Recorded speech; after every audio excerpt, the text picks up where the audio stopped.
Salut tout le monde, bienvenue dans la 7ème édition de QLS. On va débriefer la 7ème journée de l'Euroleague. On est raccord. Je suis avec mon gars Brad. Ok, l'introduction pour une fois. Mon gars Brad, on va parler de la dernière journée d'Euroleague qui était beaucoup mieux que la précédente. Donc il y a eu pas mal de gros matchs, il y a eu pas mal de matchs plaisants. En plus, on a dû tout regarder rapidement. On tourne ça un dimanche matin si jamais on a des têtes un peu bizarres, surtout moi. Je sors du lit. Donc voilà, on est motivé. On est parti ? Ouais. Allez, on commence par la première rubrique, les clubs français. Bah du coup, commençons par ce Monaco Asvel. Qu'est-ce que t'en as pensé toi ? Bah moi, je suis content pour l'Asvel, qui continue à tenir tête à des grosses équipes d'Euroleague, qui continue à pratiquer un jeu intéressant, un jeu qui fait ses preuves, qui arrive à avoir des opportunités offensives. Je suis content pour TLC, qui s'est lancé depuis l'arrivée de Potseko, qui fait un gros début de match contre Mike James, c'est un peu je te rends, tu me rends, etc. Il le joue au post-up, il essaye de le punir. Et voilà, et puis c'est pas nécessairement... comment dire, il n'a pas vraiment changé sa manière de jouer, c'est juste que on voit qu'il y a eu un déclic mental et que des tirs difficiles qu'avant il prenait et mettait pas, et on se disait mais pourquoi tu prends ces tirs là, mais tes tirs faciles déjà, et ben là il les met, mais il fait des N1 sur Mike James, il met des drives, donc moi je suis content pour l'Asvel. Après ils prennent pas le match encore une fois, mais je pense que tu peux pas attendre non plus qui tapent tout le monde, des Monaco, enfin des grosses équipes, Barça, Real, etc. Je pense qu'il faut qu'ils essayent de gagner des matchs contre des équipes plus petites ou des équipes malades, entre guillemets, et faire un ou deux coups. Alors c'est vrai que là pour l'instant ils ont joué 3 matchs d'affilée à l'extérieur je crois. Mais voilà, je suis content pour l'Asvel. Après Monaco, même si l'Asvel joue bien normalement, tu dois pas être dans un bourbier pareil quoi. Tu dois pas être dans un bourbier pareil. Toi t'en as pensé quoi ? Je suis d'accord avec tout ce que tu viens de dire. L'Asvel qui est vraiment dans cette continuité. On sait qu'ils vont pas prendre tous les matchs, mais le fait d'être dans les matchs, c'est ça que je trouve intéressant, parce que il y a un match jusqu'à la fin finalement. C'est pas à partir de la mi-temps ils sont largués parce qu'il y a moins 25 et tu dis oh, et puis t'avances comme ça en accéléré. Le fait qu'ils soient dans les matchs, j'apprécie ça. TLC, je suis d'accord. On voit bien qu'il a retrouvé cette confiance. Un joueur qui a fait de la NBA, donc qui a des capacités plus, et que forcément il devait se montrer. Et on voit bien que le changement de coach, le fait de lui mettre les ballons dans les mains aussi, de lui donner cette confiance, ça l'a mis vraiment bien. Et le dernier match, encore plus. Donc ça, j'apprécie. Et je suis d'accord avec ce que tu viens de dire. Avec Monaco, qui est une équipe supérieure à l'Asvel sur tous les points. Tu dois pas te mettre dans ce bourbier-là, tu dois pas te mettre dans cette fin de match-là. Surtout le dernier quart-temps, il est brouillon, il y a des pertes de balles. Il faut attendre que Alpha Diallo et Mike James... Klay Thompson Diallo. C'est ça. Il faut attendre qu'ils mettent un N1 à 3 points et un tir de Mike James pour finalement creuser cet écart duquel l'Asvel ne reviendra jamais. Donc là, Monaco... cette semaine, je les ai trouvés un petit peu moins dominants qu'à l'accoutumée, enfin ces derniers temps d'ailleurs. Mike James pareil, il a eu un peu plus de mal. Alors il finit avec des stats où... Il finit avec, je vais 17. te dire ça, il est où ce petit Mike James ? 15 points. 15, ouais. Ouais, mais un pourcentage au tir, il fait 3-9 à 2 points, 3-6 à 3 points, donc ce qui fait un total de 6-15, ce qui est pas fou du tout quoi. Pas de rebond, c'est un rebond, et 2 passes. Mais ça s'est vu sur le match, il était moins partout et omniprésent comme il nous l'a présenté ces derniers temps. Mais après, comme je dis souvent, la finalité, c'est la victoire. Ouais, c'est ça. Et puis Mike James, il commence très bien son match, il met 2 gros tirs à 3 points. Et puis il y a TLC qui lui rentre un peu dedans, et on voit que en plus il fait du post-up et tout. Il se plaint aux arbitres, après un moment il floppe, les arbitres disent ouais lève-toi et tout. Donc c'est vrai que je pense que Potseko a ciblé aussi ok, il faut essayer de le sortir de son match. Alors ça a failli marcher, ils étaient à 66 partout je crois jusqu'à la fin, et puis à la fin il y a eu 2 gros tirs comme tu dis. Alpha Diallo, on peut en parler rapidement, s'il fait des matchs comme ça régulièrement, Ali Traoré a raison. Voilà, c'est un des meilleurs alliés d'Euroleague. Mais tu sais que Alpha Diallo c'est pas un Français ? Bah non. Moi dans ma tête c'est un Français. Ah bah non. Parce que Chris il lui a demandé pour l'interview et tout, et genre il m'envoie sa réponse et c'est en anglais. Je dis mais... Je regarde, je vois, c'est un Guinéen Quinry. Je dis, ah ok, bon bah, si on l'a en interview, on fera en anglais, qu'est-ce que je te dis. Non mais voilà, globalement, Kemba Walker qui a pas pesé sur le match, Jordan Lloyd qui peine à trouver son rythme encore en Euroleague, qui a bien arrosé, j'ai pas regardé ses stats, mais 2 sur 6 à 2 points, 1 sur 6 à 3 points, donc un total criminel de 3-12. Il fait 4 passes, 5 rebonds. Il fait quand même plus 21 de plus-minus. Hein. Mais en fait, c'est ça qu'il y a eu. Monaco a eu. Moi, c'est ce que j'ai noté, c'est que Monaco, sur la première mi-temps, ils mettent pas dedans, mais ils ont des situations grandes ouvertes. Quoi. Tu vois, c'est ce qu'on avait déjà dit, que Mike James décalait que quand Jordan Lloyd allait revenir. Mais Jordan Lloyd, il a énormément raté sur des tirs grands ouverts. Quoi. Surtout sur le premier quart. Monaco n'a vraiment pas d'adresse et des tirs grands ouverts, comme tu le dis.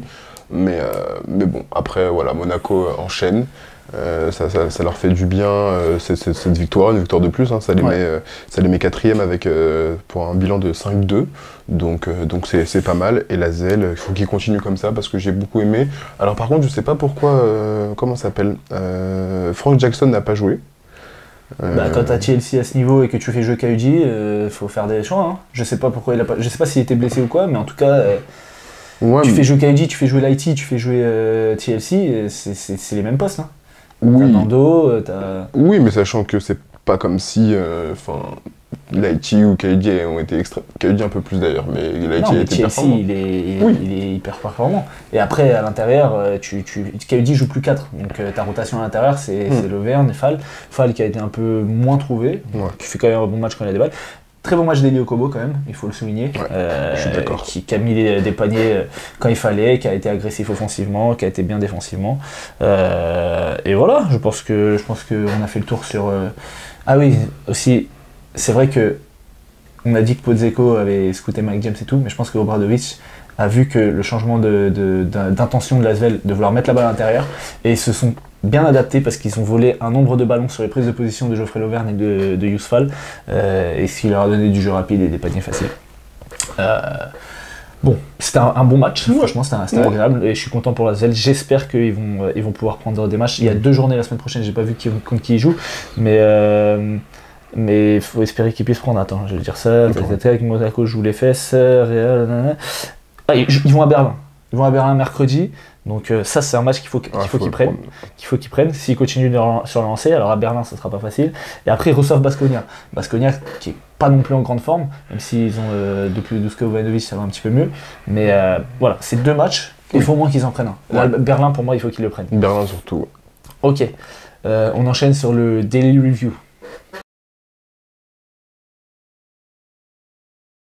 Qu'est-ce qu'on fait comme... on commence par quoi? Bon, on va commencer par le match qui était tant attendu, le match au sommet. Ne jamais écouter ses amis. Si vous savez comment il me l'a vendu, il m'a dit le match il est trop game. Le match est trop game. On parle du Real Madrid bien sûr contre Bologne. Qui gagne plus 25. Non mais, ils les ont démontés en deuxième mi-temps. Ah oui. Mais, en deuxième mi-temps, en première mi-temps un peu aussi. Hein. Mais le match était game, je suis désolé. Il y avait du spectacle, il y avait Facundo Campazzo. Il y a Gershon à la fin qui s'est réveillé, il y a eu la défense de Deck sur Shengelia, c'était un match que moi je voulais voir, j'étais hypé de voir. C'est sûr que si je connais pas l'Euroleague, tu me dis regarde ce match, bon il n'y a pas trop de suspense. Mais quand tu as des joueurs que tu as envie de voir jouer, envie de voir performer et que tu les vois, Moi je regarde l'Euroleague et j'étais hypé la semaine dernière, j'ai dit le Real Madrid-Bologne, Toko, Shengelia, ça va être trop bien. J'ai regardé le match, première mi-temps, je suis relativement dedans, même si le Real commence à accélérer sur le deuxième quart. Puis après la mi-temps, il n'y a plus de match en fait. Le Real domine trop facilement. Campazzo est trop fort, Tavares est trop fort. Pour Bologne, le Real sur transition, ils ont vraiment accéléré bien sûr et ça passe pas encore une fois. Facu Campazzo, hein, la gestion du rythme. Combien d'évals 39 d'éval. Plus 26 de plus minus. C'était trop. Je donne ces stats juste. 18 points en 28 minutes, 18 points, 3 sur 3 à 2 points, 1 sur 5 à 3 points, 9 sur 9 au lancer, il a été très agressif, 6 rebonds, il fait 1m72, et 11 passes, 3 interceptions, 1 turnover, 9 fautes provoquées. C'est trop. Non, mais en fait, c'est ça. Et du coup, Bologne n'a jamais trouvé de solution, et en plus, on avait le débat il y a quelques semaines sur Vincent Poirier ou Tavares. Là, Poirier a été moins en vue. Ouais, et Tavares était là. Mais Tavares a été monstrueux. Il a été monstrueux dans la défense et en attaque, il a apporté. Donc vraiment sur la deuxième mi-temps, pour moi, il n'y a même pas de sujet. Le Real domine, maintient son avance. Sur côté Bologne, Bellinelli il commence un peu il commence ses bêtises. Tu vois, il met un gros tir sur une jambe. Je me dis on est reparti. Mais ils ont jamais été vraiment dangereux. Toko Shengelia, il a été bien serré. Gabriel Deck, franchement, il fait. La défense. En plus, même offensivement, au premier mi-temps, il met dedans. C'est lui qui met le plus de points, je crois, dans le premier quart. Mais défensivement, il l'a tenu. Et en fait, c'est ça qui a le schéma défensif du Real, c'était on ne vient pas aider sur Shengelia, parce qu'on sait que c'est un excellent passeur, il va créer des décalages. Donc ils étaient fermés sur les lignes de passe. Gabriel Deck, tu défends mon gars. C'est ça. Et Gabriel Deck, il l'a défendu. Et du coup, il y a automatiquement moins de fluidité côté Bologne, on voit moins Bellinelli, on voit moins Toko, on voit moins Zéa Cordini qui avait fait un gros match la semaine dernière, Payola pareil, donc non franchement le Real le scouting report du Real a été très bien appliqué. Shengelia moins 29 de plus minus. Bah oui, il a rien pour lui. Il s'en prend 25, mais c'est le pire plus minus de son équipe. Parce qu'il était dans une boîte en fait. Ouais, ils l'ont vraiment cadenassé. Donc franchement, bien joué le Real, bien joué Gabriel Deck. Real qui continue, seule équipe invaincue de l'Euroleague. S'ils ont pas de. Enfin, j'allais dire s'ils ont pas de blessures, mais ils ont un effectif tellement pléthorique que même s'il y en a un qui se pète, ça va pas être trop grave, je pense. Clairement. Mais c'est l'équipe qui est clairement prétendante à sa propre succession, exactement. Et on l'avait mis sur la miniature de la preview. Et on s'était pas trompé. Bon, en même temps, c'était champion de titre, c'est pour ça que j'ai des choses. Voilà. C'était pas très difficile. Ok, on enchaîne sur un autre match. Ouais, tu veux parler on peut enchaîner sur le deuxième, du coup, sur le Barça. Ouais, sur le Barça. C'était Barça Étoile Rouge. Beau match. Beau match. Mais de toute façon, cette semaine. Non, cette semaine, c'était du poulet. Ouais. Cette semaine, il faut le dire, c'était du poulet. C'était assez sympathique. Sur ce match-là, le Barça, on parle du Real qui est en place, qui domine l'Euroleague de la tête et des épaules. Le Barça n'est pas très loin. Le jeu du Barça est tellement léché. Ouais, c'est vraiment fort. On a des joueurs qui sont arrivés. Jabari Parker, ça vient d'arriver. Il y a des joueurs qui jouent ensemble depuis assez longtemps. Donc ils ont cette habitude-là, mais on voit le passing game du Barça qui est assez incroyable. En fait, j'ai l'impression qu'il y a un mec qui rentre, il contribue. Ouais. Brizuela, il rentre, il va contribuer, même s'il a envoyé 2 saucisses à un moment, il y a des bonnes planches, mais il rentre, il contribue. Je vais faire un petit laïus après sur Jabari Parker et sur Willy Hernan Gomez parce que c'était un peu trop à mon goût, mais vraiment sur ce match-là, j'ai le sentiment que le Barça, il y a un collectif, il est tellement fort. Tu vois, à la différence du Real où ils ont un collectif, mais les joueurs sont assez interchangeables. Là, le Barça, c'est en place, tu sais où mettre la balle. Yann Vezeli, il a 65 ans. Quand il arrive sur la ligne des lancers francs, c'est clinique, c'est dedans. Il y a une vraie hiérarchie entre, on va dire, les 4-5 gros joueurs et des électrons libres. Et encore, même si Jabari Parker fait un gros début de saison, je le compte même pas dans les gros joueurs. Je suis d'accord. Tu vois, tu as Hernan Gomez, Veseli, la Provitola. C'est un peu le trio qui est censé faire la locomotive. Je sais pas si j'oublie quelqu'un. Oscar Da Silva, il est pas. Voilà. Non. C'est les gros joueurs et autour, tu as toujours des mecs qui vont performer. Brines. Et Satoransky, en plus, n'a pas encore fait un gros début de saison. Il est bien. C'était marrant, la séquence avec Teodosic. Teodosic, vraiment, il était à Carpentier. Il a dit hey, tu peux pas tirer. Il recule. Satoransky, boum, filoche. Teodosic, il regarde son coach, il dit pardon. Il monte la balle, il prend la balle, il tire à 3 points. Après, il regarde son coach, il dit c'est bon. Putain, non, Teodosic, encore une fois, l'Étoile Rouge est en grande galère sur le début de match avec Shabazz Napier. Teodosic rentre, 2 passes, 1 tir. Il remet direct du rythme, il remet direct l'équipe dedans. Et voilà, il trouve encore des passes de folie. Ils étaient à moins 17 au moment où Milos Teodosic rentre. Si je dis pas de bêtises. J'ai pas la stat, mais sûrement. Et tout de suite, tu le dis très justement. En fait, c'est vraiment, on sent le changement de rythme quand tu joues avec Milos Teodosic ou quand tu joues avec Shabazz Napier. 13.9 passes, 23 minutes. Et il met la balle au bon endroit. À un moment, il jette un alley-oop. Il est presque à la ligne médiane. C'est assez incroyable. Nedovic qui a un bon passage aussi. Ouais. Et Mitrovic qui fait un bon match. 22 points, 8 sur 15, 6 rebonds. Et en fait, c'est grâce, moi c'est ce que je me suis noté, c'est grâce à Mitrovic et Teodosic qui sont pas loin. Le Mitrovic pendant la première mi-temps, c'est lui qui les tient. Il fait un excellent passage, mais après sur la deuxième mi-temps, Jabari Parker. Sur la deuxième mi-temps, Jabari Parker, il est clinique. Exactement. Il rate pas. À 3 points, tu sors pas, il te sanctionne. Au post-up, ils peuvent pas le tenir. Il est sur du alley-oop. Puis quand tu respires, tu dis c'est bon, Jabari Parker, on s'en est occupé. William Gomez, il arrive et il vient te remettre un coup derrière. Mal, les deux. On disait que Satoransky, il a pas fait encore un gros match. il fait en 26 minutes, même si c'est pas un match exceptionnel, il fait quand même 10 points, 5 rebonds, 6 passes, un seul turnover, 19 dévals. Ah, mais c'est très bien.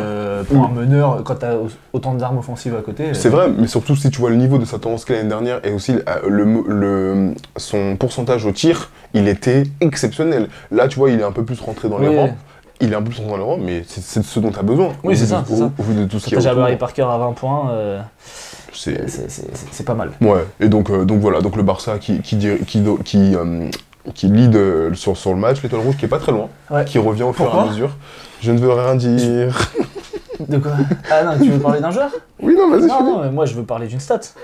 44 à 27 au rebond pour l'étoile rouge. C'est exactement ça. L'étoile rouge qui ne met pas dedans, mais à chaque fois il y a du rebond off, c'est ce que j'expliquais. Donc Mitrovic qui est en partie responsable et qui a mis des points comme ça. Et voilà, donc comme on avait dit sur le Bayern, quand tu gagnes au rebond et quand tu gagnes de plus 17, tu vas être dans les matchs. Tu vas être dans les matchs, normalement tu peux gagner les matchs, mais après le Barça c'était une forte équipe. L'étoile rouge, Shabazz Napier, il est encore... je ne l'ai pas trouvé aussi catastrophique que d'habitude parce qu'à la création il a été mieux. Il y a une action là. Le cross. Oh là là là là. Drag back, heavy, le mec il saute pas, petit dribble, petit passe, poster. Non, ça c'était sale. On n'a toujours pas les droits, mais on n'a toujours pas assez d'abonnés, donc je vais vous mettre l'action. De toute façon, je l'avais mise sur Instagram pour ceux qui me follow. N'hésitez pas à venir me follow. Et lui aussi, là, si vous voulez. J'ai juste noté un truc. Pour l'étoile rouge, David Ovac, là, le 7. C'est vraiment le smile à guiche de l'étoile rouge. Même dégaine, même jeu, même tir. C'est vraiment les deux. Non, c'est pas grand ça. blanc, Calvici. Voilà, c'est ça qu'il faut dire. Non, mais même dans leur manière de bouger et tout, ils sont un peu pareils. C'est un peu. Une bonne Calvici, alors qu'il a 20... Quel âge là? Il est archi jeune. Mais qui smile à guiche? Mais les deux. David Ovac, je sais pas. Mais smile à guiche, ouais, il a 21 ans. 22 ou 23 ans. Ouais, je me cale comme ça, c'est chef. Ah, chef. Quand même. Donc ouais, bah écoute, Jabari Parker qui tue le match à la fin, qui met l'étoile rouge est à moins 3. Et il y a le gros N1 de Vesely qui fait du bien. Vesely met il y a pas faute d'ailleurs. Attends, il se jette comme ça dans les bras des joueurs, le tir est hyper dur, mais il n'y a pas faute. Et en plus, mais ils ont un challenge, ils utilisent un challenge parce que Teodosic dit qu'il prend des coups de coude dans la gueule. Ah mais bon, Vesely il fait 2m10, tu fais 1m80, forcément, il prend sa position, tu prends son coude. Mais oui, quand même, le fadeaway de Jabari Parker sur une attaque qui est hyper mal embarquée. Pour passer à plus 5 et finir le match, franchement c'était un beau tir. Un beau match, encore une fois, un beau match. On enchaîne sur l'autre équipe serbe. Enchaînons. Alors parlons de Berlin. Oui, c'est ça. Brad, très fort en géographie, toujours, ça bouge pas. Alors donnez-moi 5 secondes, on y est. C'était pas... Oui. Putain, Partizan. Fener. Oui, c'est ça. Alors Fener, il manquait des joueurs. Il manquait Calates. Il manquait Dichenpierre, il manque toujours Raoul Neto. Et je sais pas, il disait il y a tant d'absents, mais j'ai pas vu qui les autres absents qui manquaient. Ou alors, sauf que Raoul Neto il est absent depuis le début de la saison. Oui, non, mais je sais pas, c'était Calates, pour moi c'était Calates et Dichenpierre. J'ai pas regardé les autres qui étaient censés être absents ou présents, mais bon. Vas-y, je te laisse commencer. Qu'est-ce que t'en as pensé? Nigel Hayes Davis. Voilà, on peut couper, merci. Michael Jordan? Oui, lui-même. Michael Jordan? Lui-même. Non, on me dit dans l'oreillette que c'est seulement sur une mi-temps. Ah oui, c'est vrai. Les effets de la potion magique se dissipent. Il a disparu. Non, mais la première mi-temps de Nigel Hayes Davis, franchement, elle est assez incroyable. J'avais vraiment l'impression que c'était Michael Jordan. Il ratait rien. Il faisait tout et il ratait rien. Il distribuait, il mettait les tirs. Et surtout qu'au début, le match, quand il démarre, il y a un duel à distance entre Nounali et Dorsey qui rentre rapidement. Je me dis, ah, ok, pas mal. Il y a Ramaz à l'opposé qui va planter aussi. Et là, tout à coup, je me dis, ah bah c'est pas mal. Et Nigel Hayes Davis a dit, bon, commence à me donner la balle et je vais m'occuper de tout ce qui se passe. Il est à la création, il est en défense, il est au tir à 3 points, il prend feu derrière l'arc. 35 dévals. Hein. Sachant qu'en deuxième mi-temps, il fait quasiment rien. Mais je vais juste donner ses stats. Bon alors, là, le match d'avant, il joue 40 minutes. Oui. Là, il joue 39 minutes, 58 secondes. Donc bon, ça sort et bah 2 secondes. 35 déval. 23 points, 5 sur 5 à 2 points, 3 sur 4 à 3 points, 4 sur 4 au lancer, 6 rebonds, 3 passes, une interception, une perte de balle. Propre quoi, il a raté un tir le mec. C'est ça. Non, c'était trop. Franchement, c'était trop. Il ratait pas. Mais c'est ouais. dommage. Il est à 21 points à la mi-temps et tu vois, il finit à 23. Et c'est ça, c'est dommage parce qu'en plus, par ça, à l'intervalle, ben, le Fener est devant. À la mi-temps, ils sont devant logiquement, j'ai envie de dire, parce que le Partizan, il était un peu sans solution, il était en galère, même si il y a Vukcevic qui met un peu des tirs, qui essaye, Smilagic qui est un peu adroit et ça fait du bien pour le Partizan, mais ils sont en galère et le Fener est devant. Et sur la deuxième mi-temps, ben, il a disparu totalement, on l'a plus du tout revu. J'en ai pensé à quelque chose, moi je vais le mettre dans mes flops, on verra ça après, mais Jonathan Motley et les fautes là c'est trop. Ouais, j'en peux plus. Non, j'en peux plus. Moi je l'ai pas mis dans mes flops, mais c'est vrai que j'y ai pensé encore. Des fautes. Des fautes à la con. À la con. Alors que quand il rentre là, à la fin dans le quatrième, il a 4 fautes. Il met un layup, enfin il rate le layup, il prend le rebond, il remonte. Après, poste bas, spin, 2 pieds, 2 mains. Je me dis, ah ouais, c'est sûr il va faire sa 5ème. C'est sûr. L'action d'après, Faute. 5ème faute. En plus, des fautes, genre, vraiment, comme il a dit, je sais plus qui commentait, mais il a le bras comme ça sur le. Enfin, voilà quoi. Et après, il lève le bras comme ça en mode Non, j'ai rien fait, etc. Ouais. Non, mais chef, pardon. Après, c'est pas grave, t'as pas payé Nice 40 quoi. Oui, c'est pas plus mal. C'est quand même costaud. Mais sauf que ce qu'apporte Jonathan Motley, c'est assez intéressant. Ah oui. Et c'est ce que je dis, juste qu'il arrête de faire des fautes à la con comme ça serait très bien. Le Partizan n'est pas loin, on sent qu'il peut vraiment renverser le match. Mais je trouve qu'à la fin, ils ont bien réussi à mettre les tirs qu'il fallait. Mais le Fener a fait un gros caca, en fait. Le Fener a fait un gros caca. Le Fener aussi. Le Fener commence le match avec une adresse folle. C'est vrai. Tu vois, alors ils prennent 31 tirs à 3 points, ils finissent à 11-31. Et donc, justement, quand ils ont été dans le trou de l'adresse, ils ont fait ce qu'on leur a toujours reproché. On continue. Donne des noms. Tirer. Donne les noms de qui a fait ça. Donne. Scottie Woodbury. Merci. Tyler Dorsey. Merci. D'habitude, Nigel Davis le fait aussi, mais là, il l'a pas fait. Ouais.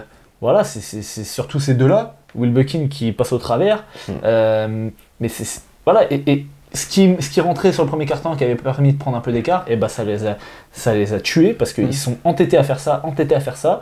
Derrière, Partizan défendait bien, a provoqué beaucoup de pertes de balles, a eu du jeu rapide, a mis des tirs quand il fallait et reviennent dans le match. Alors qu'on avait l'impression que le Fener était vraiment au-dessus. Et donc ils reviennent à -4, le Partizan dans le troisième quart. Exactement. Ils sont... Ouais, vas-y. Oui, ils reviennent à -4 et en fait, comment dire ça, le money time, il commence dès le quatrième quart-temps finalement, dès le début du quatrième quart-temps. PJ Dozier, il envoie une bonnerie à 3 points, boum, ils reviennent à -3, je dis ah quand même. Scottie Woodbury, il veut répondre, rien du tout. Allez, boum, il envoie une bricasse comme pas possible. On voit que le Fener n'y est pas, mais pourtant, le Partizan réussit à repasser devant. Et je me dis ah, ok. Puis le Fener repasse devant encore une fois, et là, c'est une espèce de mano à mano. Et il y a une paire de balles qui fait très mal. C'est pour ça que j'étais en train de me dire, Yam Madar qui fait une paire de balles qui fait mal. Et je me dis, mais attends, mais le Partizan, ils ont gagné. Mais c'est vrai qu'Yam Madar, maintenant, il est au Fener. De l'autre côté. Mais il fait une paire de balles qui fait tellement mal à ce moment-là. Et du coup, automatiquement, t'es sanctionné derrière parce que je sais plus si c'est faute ou si c'est panier. Je sais plus, mais en tout cas, il marque. Et derrière, je crois qu'il marque exactement. Et derrière, il a un tir grand ouvert, un très bon tir, tir à 3 points, il s'arrête à mi-distance, il n'y a personne. Pour repasser devant, il rate. Et derrière, ils ont fini le match sur ça. Tyler Dorsey qui est un peu chié dans les dernières minutes, moi j'ai noté. Non, encore une fois, c'était un très bon match. Franchement, c'était hyper intéressant. Yam Madar qui était bien accueilli. C'était le 500e match en Euroleague de Zeljko Obradovic. Donc c'est pour ça qu'il y avait une ambiance, il y avait vraiment une ambiance de folie. Dès qu'Yam Madar, sur le premier carton, dès qu'Yam Madar touchait la balle, il se faisait siffler, c'était une dinguerie. Genre.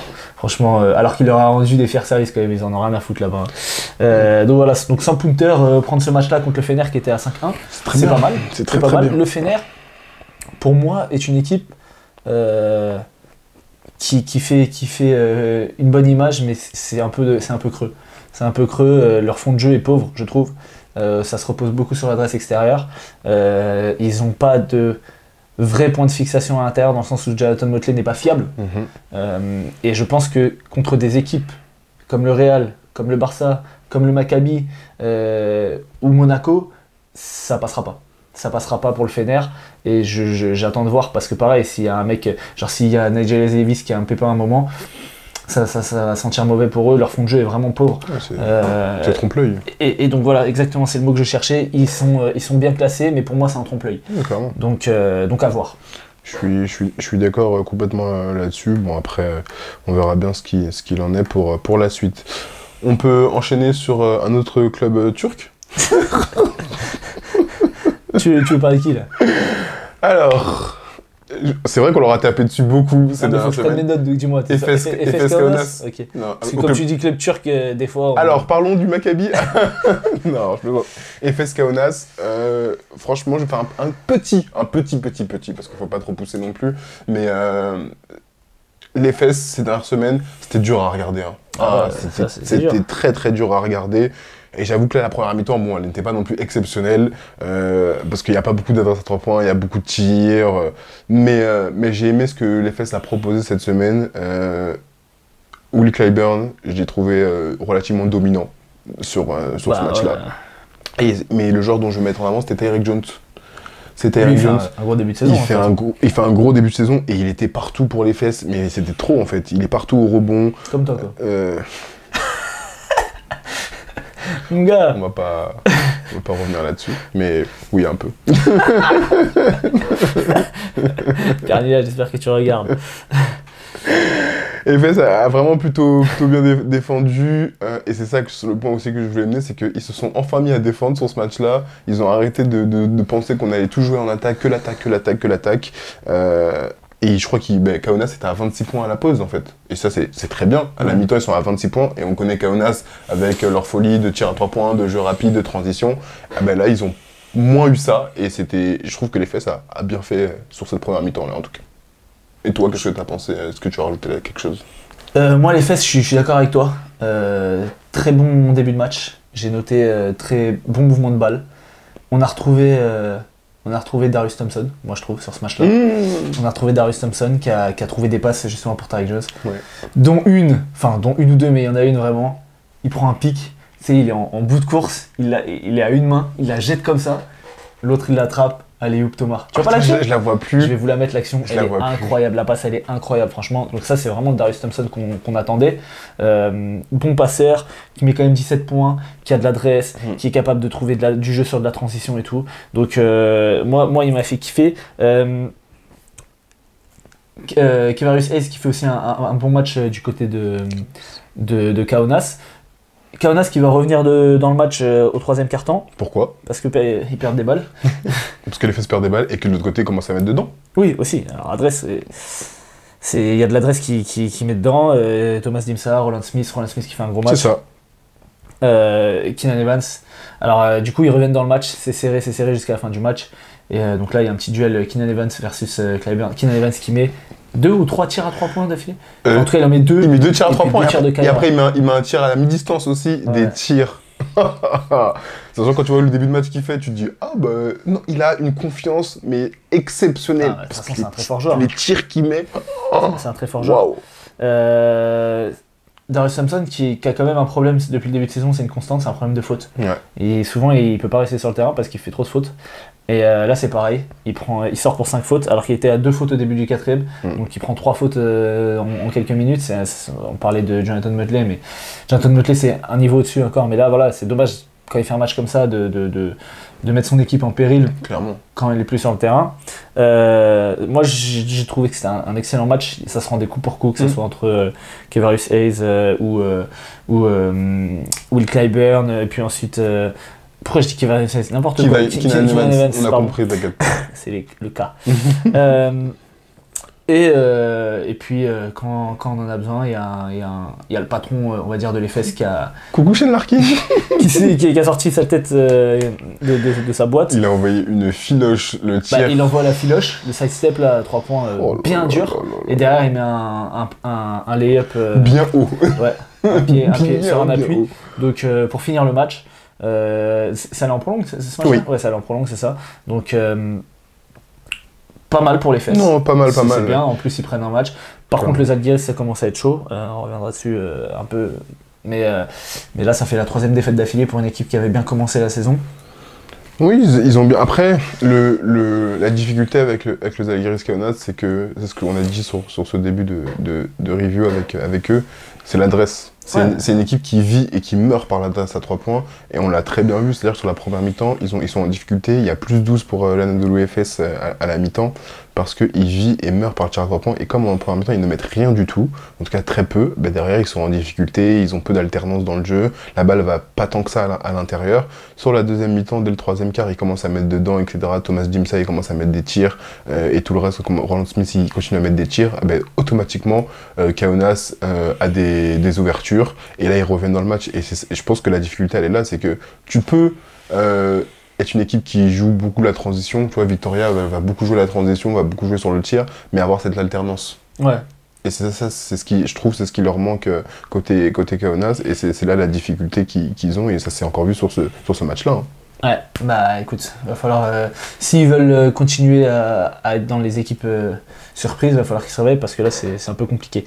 T'as parlé de Victoria, on peut enchaîner sur Olympiakos Baskonia. Bien sûr. Victoria qui bat l'Olympiakos, donc l'Olympiakos qui n'est pas encore redevenu le rouleau compresseur qu'on a vu l'année dernière. Quelqu'un, un mea culpa peut-être à dire sur un certain joueur Alors, moi non, mais peut-être un sélectionneur de l'équipe de France, parce que moi je vais encore une fois, avant, on parle peut-être pas du même joueur, mais Moustapha Fall. Putain, j'ai pas sorti l'analyse là. Oh merci, il faut la sortir. D'ailleurs, il a fait un triple-double en championnat grec. Hein. Oui, à PAOK, contre PAOK. Il fait 10, 11, 10. Et là, il fait 10, 7 et 5, si je dis pas de bêtises. Ozo, il pourra nous confirmer ça tout de suite. Le match de je suis le statisticien de QLS. Exactement. Ok, pardon. Mais franchement, le match de Moustapha Fall, je trouve assez incroyable parce que c'est la plaque tournante en fait. C'est la plaque tournante. Il a cette qualité de passe. Et j'aurais aimé qu'il soit français. Ah, il est français. Vas-y, dis-nous les stats. Il fait 10 points à 4 sur 6, 7 rebonds, 7 passes. Voilà. 24 d'éval, ouais. Non pas de plus-minus, ça serait bizarre sinon. Et en 37 minutes parce que Milutinov était blessé au genou je crois, donc il a un peu joué mais il a joué que 3 minutes Milutinov. En fait, moi je te jure je vais faire jouer mes petits comme ça. Si t'as un grand qui est capable de passer la balle, ça me rappelle un peu ce que Denver fait avec Jokic, ce que Miami fait avec Adebayo maintenant. Il y a beaucoup de pivots, ils ont la balle comme ça au poste haut. Et ça bouge autour. Et c'est des mecs qui sont aussi capables d'être agressifs vers le cercle et d'aller scorer si jamais ça vient pas aider. Et donc c'est hyper dur de défendre ça. Franchement, Mousfal, promis, il faut que je fasse la vidéo. Promis, je vais faire la vidéo. Parce que c'était vraiment un kiff de le voir jouer. Maintenant, je ne parlais pas de lui. Parce qu'il n'y a pas de mea culpa, Mousfal depuis le début depuis qu'il joue, il est bon.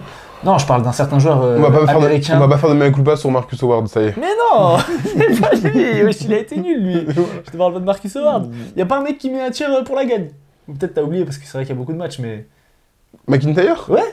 Ouais, mais vas-y, non, j'ai pas oublié, mais. Ah, gros, il met le tir pour la gagne quand même. C'est vrai, il met un gros tir. Et le tir en plus, quand tu le vois partir, c'est vrai. tu te dis, mais qu'est-ce qu'il fait ? Il n'y a pas de rythme.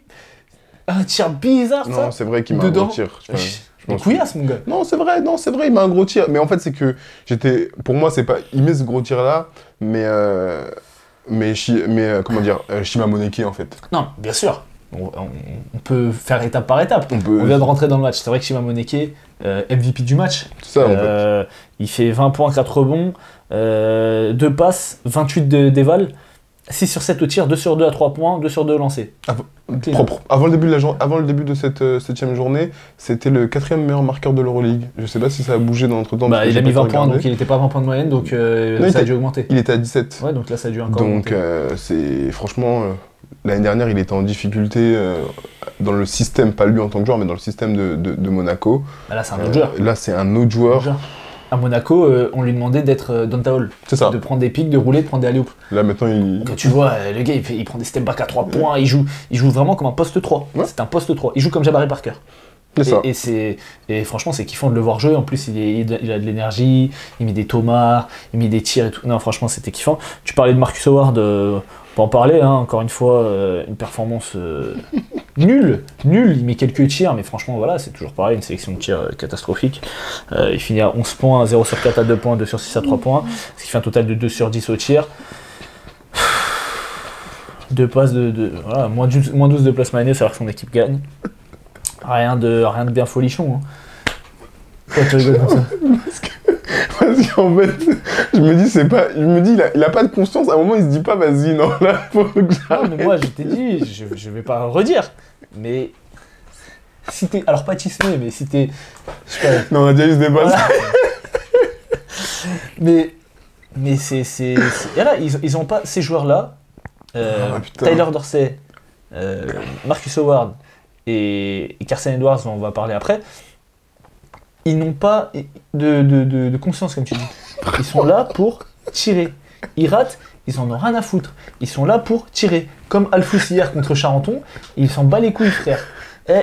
Ça va tirer, peu importe. J'ai raté 4 tirs d'avant, je vais tirer quand même. Et c'est terrible. Et franchement, moi, je jouais avec un joueur comme ça, c'est sûr que je me bagarre avec lui. Mais tu à un vois, moment. Nedovic, à un Ouais. moment, genre, il prend 2 tirs Oui. d'affilée sur un Oui. truc. Mais c'est des tirs qui sont grands ouverts. Oui, c'est ça. Et Marcus Howard, il va prendre un tir, il y a 4 mecs sur lui. L'intérieur, miraculeusement, va prendre un rebond, il va lui ressortir. Il retire. Il y aura 6 mecs sur lui parce qu'il y aura ses coups de pied, il va tirer encore. Ouais, franchement, c'est incroyable. Non, vraiment, c'est trop. Et si on passe un peu sur l'Olympiakos, avec J'ai bien Peters, aimé juste Marinkovic aussi, Marinkovic, ouais. qui est toujours solide quand il rentre. c'est vrai. Bah, du coup, Ah putain, j'avais pas vu que Kanan il fait un match comme ça. mais oui, quoi. j'allais venir. T'inquiète pardon. pas. Côté Olympiakos, Ah si, j'avais vu. Alec Ça, Peters. Alec Peters qui fait du bien parce que je crois qu'il met 12 points dans le premier quart. Donc ça aide bien. Vitoria qui était à moins 11 et qui passe à un moment à plus 15. Donc Ouais, plus 15 à la mi-temps. le delta est assez exceptionnel. Donc non, ça c'était bien. Et côté Olympiakos, le troisième carton de Isaiah Oui, c'est Canaan, vrai. et qui est Isaiah Michael Jordan Canaan. Non, c'est Il mettait trop. tout. Il mettait tout. C'est trop. Il Il met mettait 14 tout. points en troisième quart. Il mettait tout. C'était abusé. Des Franchement, tirs, il mettait tout, il était en feu. Non, franchement, c'était trop sale. Et j'étais en train de crier. Quatrième carton, il commence. Canaan continue son travail de démolition. Je me dis, oh, mais c'est pas possible, c'est quoi ce match encore de fou furieux. Et l'Olympiakos qui essaie de réaccélérer, qui repasse devant. Puis en fait, il y a encore une fois dans ce match-là un mano à mano. Moneke qui fait toujours un bon match. Mais à la fin, bah, tu l'as très justement dit, le gros tir de McIntyre. Du coup, la victoire de Vitoria sur Ouais. ça. Avec Peter, je regarde juste ses stats sur la saison, donc qui a pris la place numériquement de Vezenkov puisque Brazdeikis joue pas beaucoup. 14 points, 5 rebonds, 2 passes, 1 interception, 17 dévals en moyenne. Ça va. Oh, il est pas mauvais. Hein. C'est pas dégueu. Quand tu vois ce que Vezenkov... je sais pas si t'as regardé First Team là, quand ils ont parlé des rookies et tout. Oui. Ah ouais, putain, Vezenkov. Bah encore Vezenkov il joue. Il joue, hein. Mitic c'est chaud. Bah, c'est très dur. C'est dur. Mais bon, de toute façon, moi Ok, je suis pas étonné. Et ok, si, de toute façon, mais bref, c'est pas le sujet Ouais. de l'NBA, mais ok, si, on savait à quoi s'attendre, quoi. Ok, on peut vite fait faire Valence-Milan, parce que c'était vite réglé ce match-là. On peut dire un mot. On va dire 3 mots. Valence était en galère, Chris Jones n'a pas joué, Semeo Djeleye était dans un trou, Valence était dans un trou. Donc voilà, côté Milan, Nikola Mirotic, merci, on a terminé. Voilà, Nikola Mirotic, il commence le match, pareil, il rate pas. Il ne rate rien. Il domine rebond off, contre, 14 points, 14 rebonds premier carton. Deuxième carton, pareil, bam bam bam, il met tout. J'ai bien aimé la rentrée de Flacadori là, qui prend la place de Pangos. Du coup, Maudolo toujours un peu fantomatique, même s'il a eu quelques petits flashs. Voilà, j'ai pas trouvé son match exceptionnel. Et puis voilà, il y a déjà presque plus 20 à la mi-temps. Il commence fort la deuxième mi-temps, plus 22. J'ai dit vas-y, je kill, je regarde là, je vois à la fin du match, il y a plus 30. Donc j'ai dit voilà. Mirotic qui a très bien lancé son équipe. Et Valence, qu'on a trouvé un petit peu. Bon, on va dire que c'est un faux pas pour une équipe qui fait depuis le début de saison. Mais c'est vrai que l'absence de Chris Jones a été préjudiciable. Elle est préjudiciable, ils ont pas d'adresse. De l'autre côté, ils mettent tout. C'était assez compliqué. En fait, Mirotic a été très bon, a bien lancé Milan. Et derrière, Poitres. Tous les autres joueurs sont bienvenus au relais de Mirotic là-dessus. Donc voilà, il n'y a pas eu de match, ça s'est vite réglé. En plus, Valence fait des pertes de balles à un moment, j'ai l'impression de voir des pertes de balles de U13. Ouais, c'était... Comme Paris Lee avait face à Monaco, là, il a perdu 8 fois la même balle. Il veut servir à l'intérieur, il n'est pas dans le bon angle de passe, la balle elle sort. Ouais. J'ai dit, oh ça y est, toi aussi, dégale-toi, chef. Au bout d'un moment. Mais donc voilà, pas de match là-dessus. Sur ça, pas grand-chose à dire. Ok, on peut parler de... T'as regardé Maccabi Bayern ? J'ai regardé Maccabi Bayern. Ok. Alors, qu'est-ce que t'en as tiré de Maccabi Bayern ? Bah, le Bayern mène déjà car il trouve de l'adresse et c'est ce que j'ai noté en premier. Côté Maccabi, le retour de Wade Baldwin, ça fait du bien à Lorenzo Brown. Il est moins. C'était un match qui s'est déroulé en Serbie, à Belgrade. Ouais. Qui jouait. C'est pas huis clos, il y avait des supporters, mais pas non plus. Pas grand fou. Ouais. Et donc voilà. Côté Bayern, j'aime toujours depuis le début de saison ce que Ibaka apporte. J'aime beaucoup ce qu'il apporte. Et sur le Bayern, en fait, j'ai pas un joueur qui se dégage en disant ah lui il a surdominé, mais j'ai vraiment un collectif que j'ai aimé en fait. J'ai trouvé qu'ils se sont partagés la balle et la réalité c'est qu'il y a eu match jusqu'au bout en fait. Donc même si on sait que le Bayern c'est une équipe qui est un peu plus en dessous, comme on l'a dit, le fait qu'ils prennent des rebonds, le fait qu'ils soient toujours dans les matchs. Je regardais les stats au rebond parce que le Maccabi c'est une grosse équipe au rebond aussi.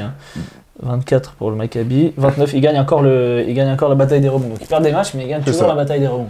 Et ils ont le Bayern. Par contre, mon hic côté Bayern, c'est qu'ils font pas beaucoup de passes décisives et ils perdent. Tiens, Maroc, je te demande pourquoi. Comment ça pourrait se faire? Qui joue au poste de meneur. Ils font pas beaucoup de passes décisives et ils font énormément de pertes de balles. Ils avaient moins de passes que de pertes de balles. Ouais, ils font 14 passes, 23 pertes de balles. Donc, ça fait beaucoup. Au bout d'un moment, le ratio il est un peu négatif quoi. Ouais, bon, on a dit qu'Arsène Wenger il fait pas de passes décisives, il fait quand même un gros match. Je l'ai trouvé plus juste. Oui. Quand il y a eu des situations où il fallait qu'il lâche la balle, il a lâché la balle, il a créé et voilà. C'est un peu à la Teodosic dans le sens où c'est des mecs tu sais qui peuvent tirer à tout moment et là il a joué en mode vraiment menace offensive et donc toute la défense est concentrée sur lui et quand il y avait des espaces il a essayé en tout cas de trouver les bons décalages, donc ça j'ai apprécié. Sylvain qui a été un peu puni j'ai l'impression, il a quasiment pas joué, 12 minutes. Il rentre dans le deuxième quart. Il rentre dans le deuxième quart, après il joue un petit peu dans le deuxième mi-temps mais il joue que 12 minutes, 7 points. J'ai pas vraiment compris parce que quand il était sur le terrain il a pas été flamboyant, mais il a pas été nul quoi. Donc voilà, je sais pas, je suis pas la Ligue allemande, donc je sais pas ce qui s'est passé peut-être en Ligue allemande. Voilà, Serge Ibaka qui met 16 points, 7 sur 7 à 2 points, il prend que 4 rebonds, mais voilà, qui fait aussi un bon match. En gros, le match était serré, hein, on l'a dit, le match était serré tout le match, et puis à la fin, il y a Lorenzo Brown qui prend 2 ballons dans les mains de Bolmaro, qui apprend encore et qui va finir. Lorenzo Brown, toujours pareil, hein, 13 points avec des pourcentages très corrects, plus de 50%, 7 passes, une seule perte de balles, 19 dévals, plus 8 de plus-minus. Ouais. Non. Carré. Le match, encore une fois, était intéressant, match équilibré. Là où ça penche côté Maccabi, c'est les 2 erreurs, un peu comme Yann Madar, c'est les 2 erreurs coup sur coup de Bolmaro. Et en plus, c'est des pertes de balles. C'est vraiment des pertes de balles de rookies. De rookies qui sont franches, et en plus, il n'y a pas de défenseur derrière. Il fait une passe, interception, et après, les mains actives de Lorenzo Brown, il tape la balle, il récupère 2 points de l'autre côté. Fin du match, merci, au revoir. Il aurait pu mettre un moulin quand même. Bon. Ouais, d'accord, un moulin. Bon, et on finit sur Pana Alba Berlin que j'imagine t'as pas regardé. J'ai regardé. T'as regardé tout le match? J'ai regardé tous les matchs. J'ai regardé juste le dernier carton. Parce que j'ai dit ça, c'était hier, il était 1h30 du matin. Ce matin, on avait dit on fait l'émission à 9h. J'ai regardé le match. Slukas, il lance bien le Pana. Non, je te laisse parler, j'ai pas vu. Ouais, non, Slukas, il lance bien le Pana. Je crois qu'il met 8 points. Berlin n'est pas loin à la fin du premier quart, donc ça c'est pas mal. Petit astérisque ou petite étoile, Kendrick Nunn, qui fait son entrée, qui met ses premiers points en Euroleague. Il s'est pas pris la tête. Kemba Walker, ça a pris un peu de temps, il était court sur les tirs. Là, Kendrick Nunn, il arrive, je crois, il met un flotteur, main gauche, 2 points très rapides. Ça aura pas duré très longtemps. Donc ça, c'était plutôt cool. Après, ce qui est bien dans ce match-là, c'est Jonas Tiemann, côté Berlin, qui est plutôt en forme. J'ai trouvé que c'est aussi de leur force, avec Matt Thomas, que Berlin vit beaucoup par tir extérieur. Ouais. Donc ça, et à jeu là, sur ce match-là, j'ai trouvé le Pana qui était plus fort, tout simplement. Berlin, on sait que c'est une équipe un peu plus bas de tableau. Mathias Le Sort qui a été gêné par les fautes sur ce. C'est pour ça. Oui, 4 fautes. Sur la première. Que 21 minutes. Exactement, parce que sur le premier mi-temps, il est gêné par les fautes. J'ai vu qu'il mettait un sale poster. Il a mis un sale poster à un moment. Il l'a pas mis, mais il voulait. Non, ça c'était de la tentative d'assassinat, mais il en met un. Oui, il en met un. Oui, c'est vrai. Un poster. Oui. Mais oui, il y en a. Ça c'était dans le 4ème quart-temps. Sur Koumadji, là, il voulait le tuer. Et s'il avait mis ça, j'étais en train de crier quand ça s'est passé. Mais donc voilà, première mi-temps, Mathias ce soir joue un peu moins parce qu'il a les fautes. Et après, sur la deuxième mi-temps, le Pana domine. Après, t'as Berlin qui revient bien à 9 points avec du tir extérieur encore. Mitoglou qui fait un gros match sur l'ensemble du match, du premier au quatrième. Et voilà, et je veux mettre un petit point, pas pour Ergin Ataman, mais pour Lucas Vildoza. Ouais, c'est ce que je voulais te demander, parce que moi je l'ai pas vu, il a quasiment pas joué dans le quatrième quart, mais du coup je vois qu'il est à 13 points en 17 minutes, 4 sur 4 à 3 points, ah ben voilà, et 4 passes. Filoche, et il met un tir, filoche, il touche rien d'autre. Deuxième tir, il y a un joueur qui vient, filoche, il touche rien d'autre. Et Ali Traoré, il dit, je crois que je sais pas si c'est, ou c'est peut-être pas Ali Traoré, comme tous les matchs. Non, c'est peut-être pas Ali Traoré, c'est peut-être un autre. Et il dit, au niveau du, parce qu'il avait une tendinite, si je dis pas de bêtises, et il dit, je crois que ça va mieux, hein. Derrière, filoche, il dit, ouais, ça va mieux. Il a fait un gros match, quel retour, franchement, ça a fait du bien, ça a fait comme plaisir. quoi, la déclat d'Ergin Ataman, ça a marché. Alors bon, pas pour Juancho, parce que Juancho, blessé 2 mois à l'entraînement au petit doigt. Alors, je sais pas si tu es au courant, mais moi, on m'a envoyé ça. Je sais pas si je t'ai dit non plus, mais il y a d'autres gens qui font du contenu sur l'Euroleague. Donc, il y a un compte qui s'appelle Level Up Basketball et qui font aussi des podcasts sur l'Euroleague avec qui on a un peu échangé. Et ils m'ont envoyé un article de Dwayne Bacon qui parle, je sais pas si tu as vu passer ça. J'ai pas vu. Qui disait que au Pana, on avait mis des gardes du corps devant chez lui pour pas qu'il sorte, soi-disant c'était pour assurer sa sécurité, mais c'était pour pas qu'il sorte, qu'on lui avait menacé de lui casser les jambes s'il sortait, etc. Enfin bref, le Pana, ça a l'air un peu bizarre. Et il y a un ancien joueur Euroleague NBA aussi qui m'a dit que genre en Euroleague, il y a des clubs, c'est vraiment la mafia. Donc la blessure de Juancho Hernan Gomez, tu vois, Vildoza, autant il a bien répondu au déclat d'Ataman, autant la blessure de Hernan Gomez, je sais pas si elle est réelle ou si elle est politique, tu vois. Donc à voir, j'espère qu'ils vont pas casser les jambes de Juancho. Mais voilà, c'était un peu... en tout cas, big up à Level Up Basketball, on fera peut-être un truc ensemble, enfin sûrement même. Mais oui, après voilà, sur ce match-là, victoire du Pana, il n'y a pas eu de réel accro. Berlin a essayé de donner ce qu'il pouvait, de se donner les moyens, mais voilà quoi. Ok, on passe sur les prochaines rubriques, on passe sur les tops et les flops. Yes. Allez. Alors, les tops et les flops. Qu'est-ce que tu nous as mis dans tes tops et qu'est-ce que tu nous as mis dans tes flops? Commence par les tops. Par les tops, alors mon top 3... En premier, Lucas Vildoza. Ouais. Non, parce que j'ai aimé la réponse. Ouais, j'ai mis dans mon top. J'ai aimé la réponse déjà à Ergin Ataman. Et il a très bien répondu. Et surtout, même au-delà de Ergin Ataman, depuis le début de saison, il était en difficulté. Ah bah oui, c'était pas que depuis Ergin Ataman. Voilà, c'est depuis le début de saison, il est en difficulté. Et j'ai aimé ce caractère, cette mentalité. Donc, c'est mon top numéro 1. Top numéro... Après, voilà, je l'ai pas dit sur le match du Pana. Ça reste contre Berlin. Sans vouloir manquer de respect à Berlin, qui est une équipe qui ferait une erreur dans les tréfonds de l'Euroleague, à confirmer contre des grosses équipes. Bon, ça fait toujours du bien de le prendre. C'est ça, exactement. Mais, pour la tête. Le basket, c'est un sport de rythme et de confiance. Quand t'es bien dans ta tête, t'es bien dans ton corps. Mon top 2, Chelsea. C'est mon top 2, enfin en tout cas c'est dans mes tops aussi parce que j'aime le renouveau, j'aime la confiance qu'il a retrouvée, j'aime la place qu'il prend dans l'équipe, j'aime tout ce que tu proposes, tout simplement. Vous aurez la ref. Non mais voilà, franchement il est très bien, il clique avec son coach et sur le terrain ça se voit, il a pris son rôle de leader à cœur. Vraiment. Et j'aime beaucoup. Tu vois le changement d'attitude et le changement de mentalité sur le terrain. Et franchement, ça fait kiffer, tu vois. Tout à fait. Quand tu vois le Palma, et c'est un mec en plus qui a fait des gros matchs en NBA, genre. Bien sûr. Tu vois, c'est pas Axel Toupane qui revient et qui jouait pas, enfin, sans vouloir manquer de respect à Axel Toupane, mais non, mais je veux dire, c'était pas la même carrière. Chelsea, partout où il est passé, même s'il a jamais eu des gros rôles, quand il y avait des blessures et qu'il avait du temps de jeu, il a déjà fait des matchs à 20, 25, je sais pas s'il a déjà fait des matchs à 30, mais il a déjà été scoreur en NBA. Donc c'est vrai qu'on était un peu déçus, même l'année dernière, de le voir à Milan à ce niveau-là. Et là, depuis l'arrivée de Potseko, c'est un autre joueur. C'est cool. J'espère qu'il va continuer comme ça. Et même pour l'équipe de France, ça peut, tu vois, c'est sur le poste 3. Batum, on sait que il va prendre sa retraite après les Jeux. C'est un Chelsea qui est au niveau des 3 derniers matchs. C'est encore un renfort de plus. De toute façon, l'équipe de France, on a du talent, c'est pas le problème. Ton troisième top? Voilà, c'est mieux, on continue.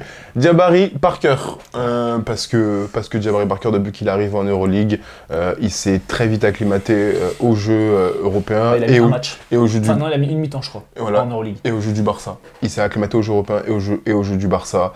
Il est dans son rôle, il apporte tout ce qu'il sait faire. C'est-à-dire Tu vois qu'il est en confiance. Il est en confiance. Il est capable prend de des tirs. Et il rate peu, il rate très peu. Il rate très peu, c'est-à-dire que sur la saison, il a des pourcentages vraiment pas mal. à l'extérieur, il met dedans, à l'intérieur, il fait du post-up, il a failli mettre un poster en plus là, oh là là, ça aussi.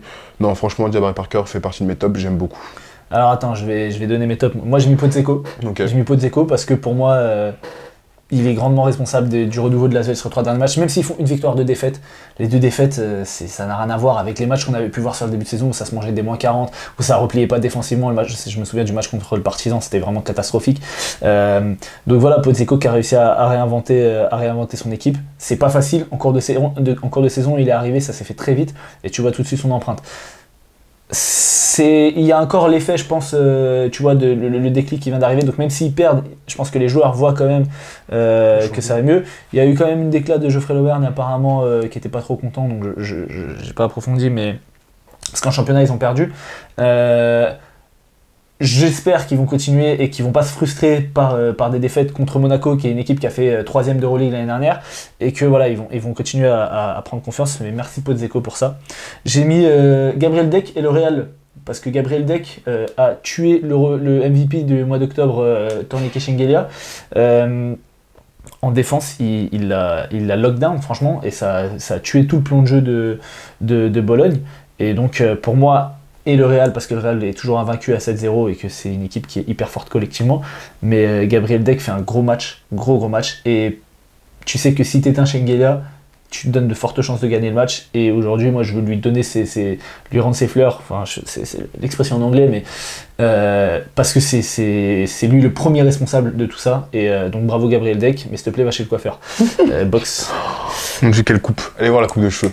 Il a un rat mort sur la tête. Et en troisième, j'ai mis le Barça. Alors ça rejoint ce que tu dis sur Jabari Parker. Mais j'ai essayé de mettre des équipes comme ça. Après, sur le 5 de la journée, on pourra développer sur les joueurs. Mais du coup, j'ai mis le Barça parce que voilà, ils sont à 6-1. Leur seule défaite, c'est contre le Real. Ils sont très forts collectivement, c'est en place. Ça défend, ça court, il y a la hiérarchie qui est établie, comme on l'a dit. Ils ont une paire d'intérieur très très forte, une des plus fortes d'Euroleague. Donc non, le Barça fait kiffer. Franchement, c'est une équipe que sous Jasikevicius, je me faisais un peu chier. Pourtant, l'équipe a pas tant changé que ça. Mais quand je regardais le match, je sais pas, j'avais pas... Ah mais attends, j'ai pas... Non mais juste, je sais que c'est pas dans les tops et les flops, mais j'ai pas parlé du Kubaitis. Il a fait un bon match, hein. Il fait un bon match. Donc, non mais je veux le dire parce qu'après on va dire je dis pas. T'es un haters, oui. Non, le Kubaitis fait un bon match. Surtout, en fait, il fait rien au début, mais dans le 4ème quart-temps, il est à la passe, il envoie des alley-oops, il met un and one, il met un tir. Donc moi j'ai rien à dire. Kubaitis, si tu joues comme ça, t'es un bon backup meneur. Pas non plus, ça y est. C'est un bon backup meneur. C'est un bon backup meneur. Voilà. On passe sur les flops. Ouais. Vas-y, on va mettre tes flops. Moi j'en ai que 2. Moi j'en ai que 2 aussi, j'ai mis Monaco et Valence. Ah, Monaco. Putain, Monaco, j'ai hésité. Monaco, j'ai hésité. Vas-y, tu vas me dire pourquoi, mais je pense qu'on a la même réflexion. J'ai mis Monaco parce que ils ont... Comment dire, ils ont laissé traîner le match sans vraiment le tuer.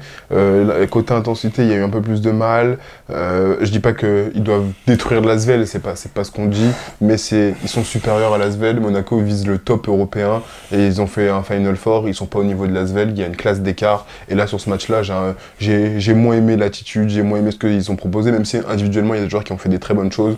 Collectivement, je les ai trouvés un petit peu... Voilà, ils ont un peu soufflé quoi. Ouais bon, vas-y, on joue l'ASVEL. Ils ont moins mis les ingrédients que moi j'ai pas trouvé. Moi j'ai trouvé qu'ils ont manqué d'adresse comme je t'ai dit en début de match. Mais Monaco, ils ont mis Bologne dans les cordes aussi sur le premier match de Podzeko. Ils ont tapé Kaunas qui était sur un gros début de saison. L'ASVEL n'est pas l'ASVEL du début de saison. Donc moi c'est vrai que Monaco, normalement, s'ils respectent leur statut, ils n'ont pas à être en galère contre l'ASVEL. Mais nous qui regardons tous les matchs de l'ASVEL, on sait que l'ASVEL en ce moment c'est dur à prendre. Oui. Donc c'est pour ça, moi j'ai hésité, mais je ne les ai pas mis dans mes flops. Par contre, tu m'as dit, t'as dit un deuxième. Valence. Ouais, Valence, on est d'accord. Qui se fait détruire. Bon, c'est un faux pas. Oui. Ils font un gros début de saison. Chris Jones n'était pas là. C'est une équipe qui joue bien collectivement. Mais là, c'est vrai que sur ce match-là, bon, les gars, si vous voulez pas venir, dites. Moi, je veux bien jouer un match d'Euroleague, hein, plutôt qu'aller jouer à Cergy à 17h30 un dimanche. Putain, fuck Cergy. Mais ouais, non, Valence vraiment pourri sur ce match-là. Ouais. On verra ce qu'ils font sur le prochain match. Je sais pas qui est-ce qui joue cette semaine. Tac. Valence, ils jouent le Real. Bon, ils vont perdre. Et putain, après, il y a un Real Monaco jeudi là. Ça va sécher l'entraînement, on dirait. Non, je mens. Et après, ils jouent le Barça. Ah ouais, non, ils vont faire 0-2. Valence, désolé. Franchement, s'ils arrivent à prendre un des deux matchs, déjà. Ils vont pas prendre. Parce que j'avoue, la Ils vont pas prendre. semaine Bourbier. Bourbier, Au moins, ils voyagent pas trop. Mais tu restes en Espagne, mais tu vas être. La semaine Bourbier. Ok, et moi en flop, j'ai mis Kaunas aussi. Ok. Ouais. J'ai mis Kaunas qui était une équipe enthousiasmante du début de saison, qui est sur 3 défaites d'affilée, et contre des équipes qui étaient dans la merde. Là, ils perdent les fesses, c'est ça. Ils ont perdu contre l'Asvel, et donc voilà, je sais pas, il y a eu un coup d'arrêt, on en a parlé, il faut qu'ils trouvent autre chose que de l'adresse. Ils jouent Pana. Ils jouent Pana, donc voilà. Mais bon, tu vois, ils sont en train de remettre toutes les équipes malades en route. Donc ils jouent le Pana, les fesses a gagné, l'Asvel a gagné, je sais plus c'était contre qui leur autre défaite, mais il faut qu'ils se remettent à l'endroit. Il faut qu'ils se remettent à l'endroit. Clairement. Voilà, on va passer sur le 5 de la journée pour finir sur une note positive. Le 5 de la journée. Alors, mon 5. Commençons par le poste 1. Si jamais tu n'as pas le même, j'arrête immédiatement. Facundo Campazzo. J'ai mis Chris Chiosa, moi. Ah ouais, j'avoue, il a fait un bon match. On ment, bien entendu, faut pas être bête. On vous a dit 39 déval, soyez pas bête, encore une fois. Non, franchement, quel match. 18-11. Quel match, mon grand. En fait, ils ont pris le meilleur meneur d'Euroleague et ils ont mis dans la meilleure équipe. J'ai vu une photo, même, genre, c'est Dan Moussa qui lui fait un bisou. Et genre, il y a écrit tous les fans du Real de cette année. Ouais. C'est vraiment, genre, Facundo, c'est... Tu te dis, putain, déjà, ils sont champions en titre et tout. 44. Wesh, on est où là? Ils sont champions d'Euroleague et ils rajoutent le meilleur meneur d'Euroleague. Voilà, on peut le dire, c'est le meilleur meneur d'Euroleague. Après, il y a d'autres très très forts meneurs, mais c'est le meilleur meneur d'Euroleague. Il est invaincu, ils sont invaincus. On ne peut pas ne pas le mettre. Vu en plus la fessée qu'ils ont infligée à leur dauphin Bologne, on est obligé de mettre Facu. Clairement. Je suis d'accord avec toi sur ça. Après, j'ai mis Shima Moneke. Alors, on fait par poste ou par... parce que Non, moi, juste comme ça, j'ai mis... t'as pas un mec à mettre au poste 2. Ça, c'est un peu cohérent, t'as vu? J'ai mis Shima Moneke, Un laisse-moi. poste 2. Bon, c'est vrai qu'il joue comme un 2-3. J'ai mis Shima Moneke, laisse-moi. Ok. T'as mis qui, toi? Je l'ai mis aussi, Shima Moneke. Ah, Je l'ai mis. Parce ok. que, comme t'as dit, depuis le début de saison, Voilà. il est dans les top scorers. Je crois qu'il est dans les top Eval aussi, C'est si ce n'est la meilleure Eval de l'Euroleague. Et j'ai aimé son match.